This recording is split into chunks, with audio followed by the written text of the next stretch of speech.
Assalamu alaikum wa rahmatullah. Bonjour à toutes les filles, j'espère que vous allez bien. De mon côté, alhamdulillah. Aujourd'hui encore, je reviens avec une vidéo de l'organisation. L'organisation est très importante pour nous les filles. C'est très important. Une étape à ne pas briser pour être productive, pour être zen, pour dormir. Ah, voilà. Donc, si cette vidéo t'intéresse pour te motiver d'organisation, cette vidéo, comme vous l'avez bien vu au titre de la vidéo, comment reprendre sa vie en main, comment changer sa vie. Si tu es de base une personne qui n'est pas organisée, si tu es de base une personne qui est paresseuse, une personne qui est entourée de filles qui te démotive en fait, qui apporte seulement de la négativité dans ta vie, cette vidéo t'aidera, Inch'Allah, peu importe ton âge. Donc, restez bien jusqu'à la fin pour bien capter des astuces, des petites astuces. Je sais que tout ce que je vous apporte ne vous convient pas à toutes, mais certaines peuvent te convenir, d'autres ne peuvent pas te convenir. Donc, si cette vidéo t'intéresse, reste jusqu'à la fin. Si tu n'es pas encore abonné sur ma chaîne, abonne-toi, active la cloche de notification. N'oublie pas de partager, de liker la vidéo et de checker la barre d'information parce que toujours, je laisse des choses intéressantes sur ma barre d'information. Sans toutefois perdre du temps, lançons-nous.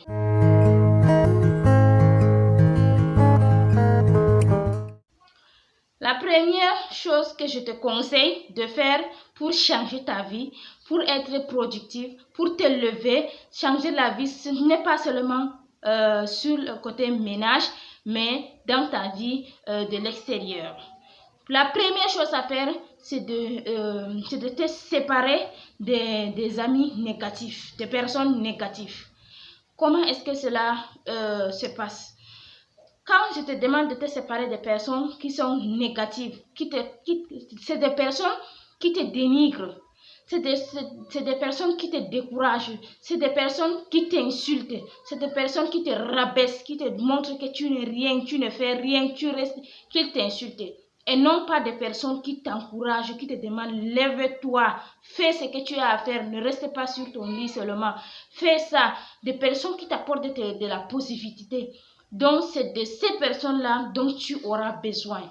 Pas des personnes qui te découragent. Pas des personnes qui ne prennent seulement leur téléphone en t'appelant pour discuter des choses banales, pour insulter les gens. Tu prends 1 heure ou même 1 heure plus. Comme maintenant, alhamdoulilah, qu'on a réduit le Woylala. Donc, on respire mieux maintenant. Donc, mais avant, quand on a chez nous ici à Garoua, comme on a le Woyla de 1h30, Njo, quelqu'un t'appelle 1 heure du temps, mais elle discute avec toi des choses banales, des choses qui ne t'apportent rien. La première chose, elle te gaspille ton temps.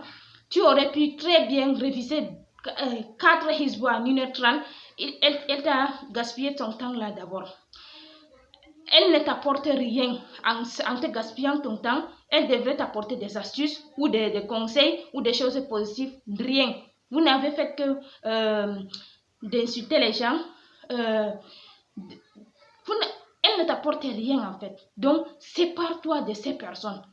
Entoure-toi des personnes qui travaillent bien, qui savent ce qu'ils veulent dans la vie, qui savent qu'ils sont seulement de passage.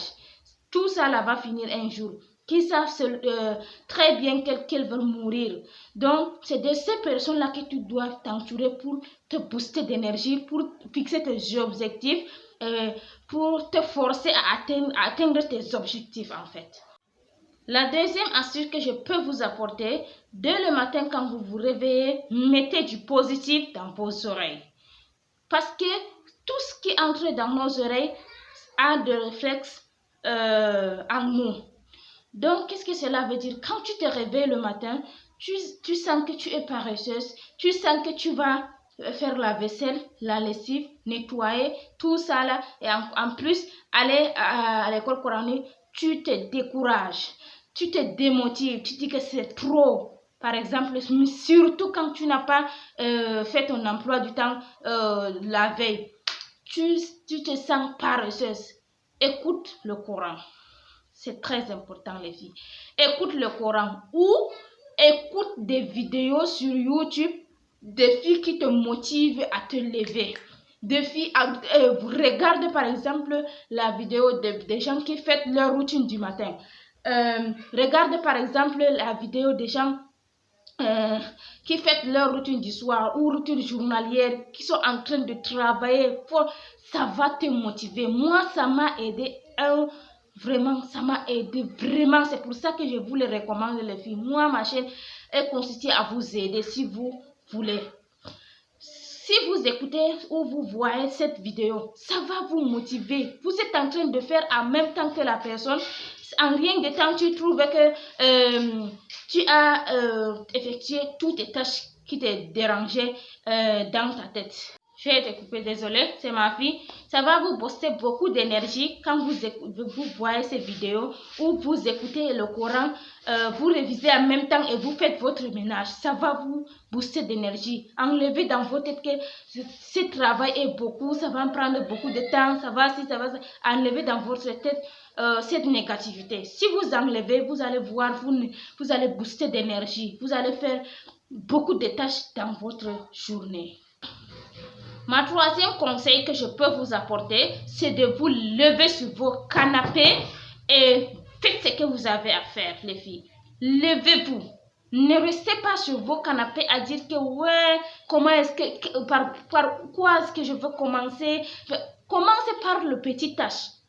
Si tu as ton salon en bazar ou par exemple tu as ta chambre en bazar, ça ne veut pas dire que tu vas commencer dès le premier jour à désencombrer la chambre, toute la chambre, à enlever les choses. Non. Tu pourrais commencer par le petit tiroir de désencombrement pour aller au gros. Non. Pour commencer, vous pouvez commencer avec le petit tiroir et ensuite de suite vous allez monter, Inch'Allah.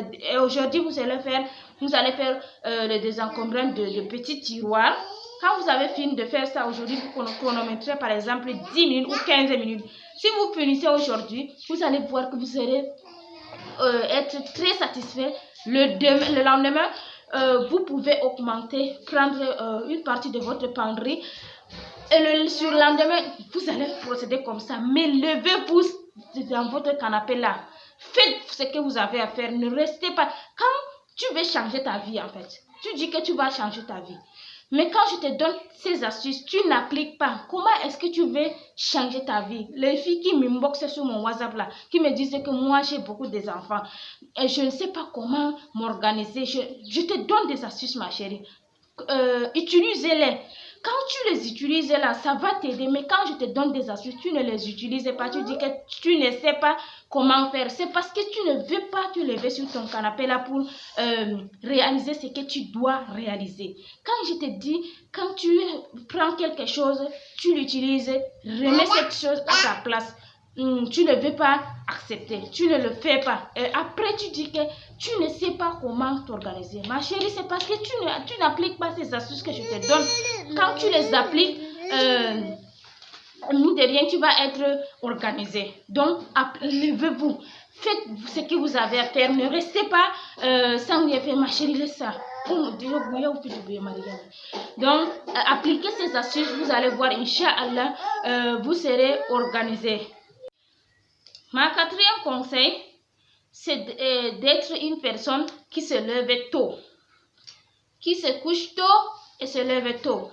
Ne pas être une personne qui se couche tard et se lève tard. Ça ne va pas beaucoup t'aider dans ta journée. Comme on dit, n'est-ce pas, la journée appartient à celui qui se lève tôt. Donc, il faut se lever tôt. Il faut dormir tôt pour se lever tôt. Donc, c'est très important, les filles. Quand tu te lèves tôt, tu as beaucoup d'heures dans ta journée pour faire tout ce que tu as à faire. Pour finir tous tes notes que tu as notées dans ton emploi du temps. Donc, c'est très, très, très important de se lever tôt. Quand tu te lèves tôt le matin, tu sors dehors là, quand tu as fini ta prière, de lire un peu ton Coran. Quand tu sors dehors là, Vraiment, vous voyez le climat qui est très bon là. Quand tu fais dès le matin comme ça, tu te réveilles, tu fais ta petite prière et tes choses de religion. Tu sors un peu de ta chambre, tu vois l'air qui passe. Quand tu fais du sport, tu te boosteras d'énergie. Tu entameras bien ta journée. Moi, c'est ce que je fais, les filles. Moi, je ne vois pas une journée démarrer sans mon sport du petit matin. C'est très important. Quand tu fais du sport, tes os deviennent solides, tu as toutes tes énergies pour bien entamer ta journée. Quand tu entames bien ta journée, tu as la possibilité de faire toutes tes tâches parce que tu es heureuse. Tu as pris l'air du matin. Tu es vraiment tout. Bon, dans la journée, tu peux très bien faire une sieste de 1h30 ou 1h entre midi et 13h ou entre 13h et 15h. Tu peux très bien faire cette sieste si tu as envie de faire une sieste dans la journée. Si tu es quelqu'un qui n'a pas envie de faire des siestes dans la journée, tu peux très bien continuer ta journée. Mais la nuit, quand la nuit arrive, tu veux dormir tôt, tu n'es pas youtubeuse. Si tu n'es pas quelqu'un qui travaille pour les réseaux sociaux, si tu ne travailles pas un vrai travail, pas de notre temps qu'on passe seulement à regarder des vidéos drôles sur TikTok ou des groupes, accumuler beaucoup de groupes sur WhatsApp pour ne rien apprendre dans ces groupes. Je te déconseille les filles, je vous déconseille ça. C'est ça qui nous empêche à se coucher tôt. Il y a des gens qui se couchent à minuit, à 1h, à même 3h du matin. Comment est-ce que tu peux espérer avoir une journée productive le lendemain quand tu te couches à 1h du matin là? Quand tu sais très bien que tu ne travailles pas. Moi, par exemple, je me couche à 1h du matin, par exemple. Parfois, je me couche même à 2h du matin. Pourquoi? Parce que je travaille. Le lendemain, je sais que je me lève tôt, je fais mes travaux. À 11h, je me recouche. Ou parfois, je me recouche même jusqu'à 12h. Donc, je sais comment planifier. Quand tu travailles la nuit, c'est plus efficace que de travailler en journée. Vous voyez maintenant, mes enfants me dérangent un peu. Non?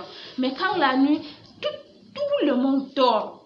Ça me donne de l'énergie. Ça me donne, mon esprit est posé. Je suis posée. Je fais mes recherches tranquillement pour vous apporter des bonnes astuces. Je planifie ma journée de lendemain. Je révise mon Coran. Je fais tout la nuit. Moi, la nuit, Dieu a fait ça pour moi, les filles. Mon mari, je vous jure, mon mari m'appelle Doujire. Je ne sais pas cet animal, comment on l'appelle en français. Je vous jure, les filles, je ne le sais pas.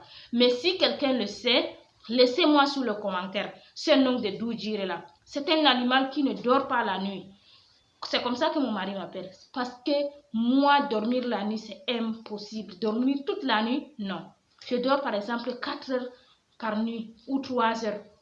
Si je suis très fatiguée, parfois je dors 5 heures, mais pas plus. Donc, si tu n'es pas quelqu'un comme moi, tu sais très bien que quand tu veilles la nuit, mais quand tu ne travailles pas là, mettre seulement tes yeux sur les réseaux sociaux pour voir des choses qui ne t'apportent rien, pour discuter avec les gens qui ne t'apportent rien, pour seulement causer, pour regarder les vidéos drôles. Non, les filles, dormez. Quand tu fais ça, tu sais très bien que le lendemain, tu ne vas pas être productif. Ne le fais pas. Moi, je travaille, je vous dis. Quand je travaille la nuit, ça me donne... je prends beaucoup d'avance avec mes travaux. Donc, ça me pose vraiment... Je fais des recherches tranquilles. Demandez si vous voulez. Presque toutes les youtubeurs qui font le YouTube travaillent plus la nuit que la journée. Parce que c'est le temps que tout est calme. Tu peux donc travailler tranquille. Moi, ça m'aide. Quand même, mes montages, je le fais généralement la nuit.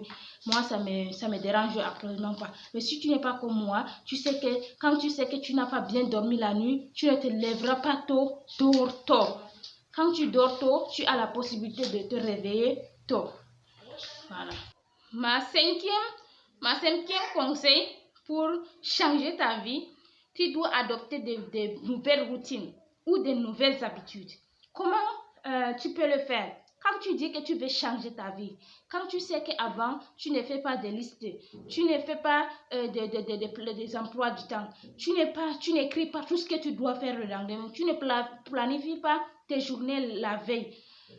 Donc, il faut te lever. Il faut le faire. C'est le moment de te lever. Donc, tu dois te lever maintenant pour adopter de nouvelles routines. Des nouvelles routines du matin. Si par exemple, avant, tu te lèves, tu fais ta prière, tu te recouches, tu ne fais pas du sport, tu ne fais pas ta petite vaisselle le matin, tu ne nettoies pas, tu laisses ça accumuler pendant 3-4 jours, tu fais le nettoyage une fois. Donc, il faut changer. Il faut changer. Tu établis de nouvelles routines. Tu n'établis pas de nouvelles routines qui vont être très chargées de travaux. Non, légèrement d'abord pour t'adapter petit à petit. Après, tu peux le faire, tu peux augmenter, mais en avance, tu dois d'abord te dire que quand je me réveille, je ne me recoucherai plus. Quoi que ça me coûte, je ne peux pas me recoucher. Tu sors, tu fais du sport en faisant ta petit déjeuner. Tout ça là, tu bouges un peu. Avec le temps, une semaine après, tu ajoutes, quand je me réveille, je fais mon sport. Je lis d'abord mon Coran, je fais mon sport, puis je lave les assiettes. Tout simplement. Après la semaine qui arrive encore, tu ajoutes que quand je lis mon Coran, je fais du sport, je lave ma vaisselle, je nettoie encore, je passe mon coup de serpillère. Donc, c'est comme ça les filles. Il faut aller petit à petit, mais levez-vous quand même. Changez des routines. Faites des efforts. Ma 6e conseil, c'est de toujours faire de votre mieux. Ne pas faire des travaux à moitié. Non. Quand tu veux changer ta vie, tu dois la changer, mais pas la changer à moitié. Non. Par exemple, tu sais que dans ta journée, tu ne travailles pas dehors, tu ne vas aller nulle part, tu es une mère au foyer en fait. Tu ne fais rien que d'être dans ta foyer. Tu sais que tu peux faire cette tâche, par exemple 8 tâches, tu peux le faire dans la journée, mais tu fais seulement 3 tâches. Et tu sais très bien que tu peux faire mieux encore. Donc, fais de ton mieux. N'inclus pas la paresse là-dedans. Sors-moi cette paresse. Rejette-la dehors pour être efficace, pour changer ta vie. Si tu veux vraiment changer ta vie, change-la complètement. Voilà, voici ces 6 astuces que je t'ai données pour changer ta vie. Les filles, changez votre vie. Si vous trouvez que vous ne faites pas mieux, faites mieux. Si vous trouvez que vous ne faites pas assez, faites assez, mais sans toutefois exagérer, sans toutefois vous reprocher, sans toutefois